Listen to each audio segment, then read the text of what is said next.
Hi అండి. నమస్తే. భవజ్ఞాస్ కిచెన్‌కి స్వాగతం. ఈరోజు మన కిచెన్‌లో కొత్తిమీర, టమాటా రోటి పచ్చడి నేనెలా తయారు చేస్తానో ఒకసారి చూద్దాం.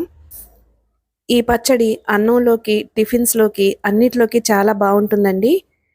ఈ పచ్చడి కోసం ముందుగా స్టవ్ మీద మూకుడు పెట్టుకుని, అందులో కొద్దిగా నూనె వేసుకుని, కొన్ని పచ్చిమిరపకాయల్ని ముక్కలుగా కట్ చేసి వేసుకోవాలి. లేదంటే ఘాటు పెట్టైనా వేసుకోవచ్చు, పేలకుండా ఉంటాయి. ఈ పచ్చిమిరపకాయలు కారం తక్కువగా ఉందండి. తోలు మందంగా ఉంది. అందుకే కొంచెం ఎర్రగా వేయించుకున్నాను.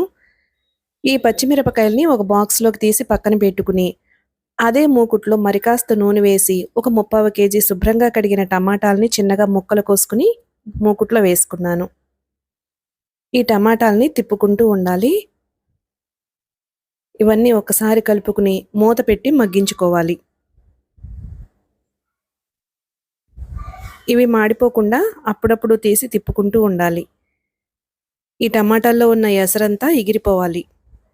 ఈ టమాటా పచ్చడి నాకు చాలా ఇష్టం అండి.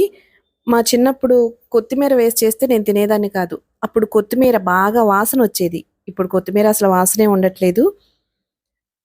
టమాటాలు సగం మగ్గిన తర్వాత ఒక అరకట్ట కొత్తిమీర వేసుకొని కలుపుకోవాలి.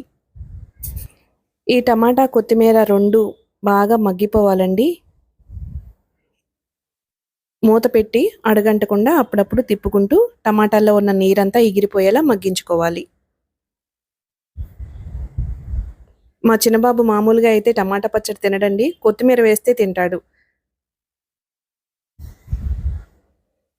ఇప్పుడు ఒక 5, 6 రెబ్బలు చింతపండు. టమాటా ఎలాగూ పుల్లగానే ఉంటుంది కాబట్టి ఎక్కువ చింతపండు ఏమి వేయట్లేదు. ఒక 5, 6 రెబ్బలు చింతపండు వేసి శుభ్రంగా ఓసారి చింతపండును కూడా కడుక్కుని ఇదే టమాటాల్లో వేసేస్తే చింతపండు కూడా మెత్తగా అయిపోతుంది.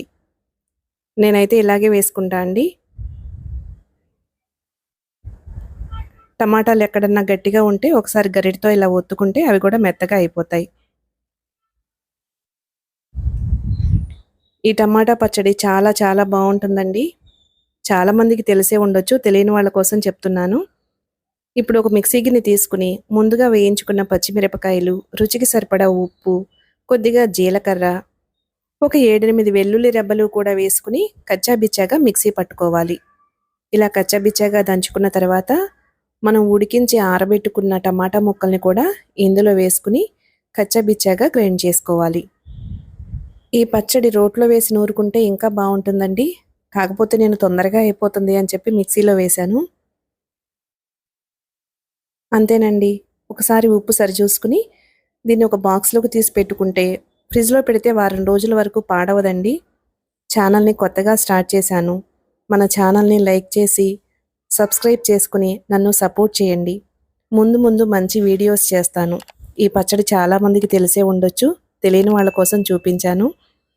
Please like and subscribe my channel. Thank you.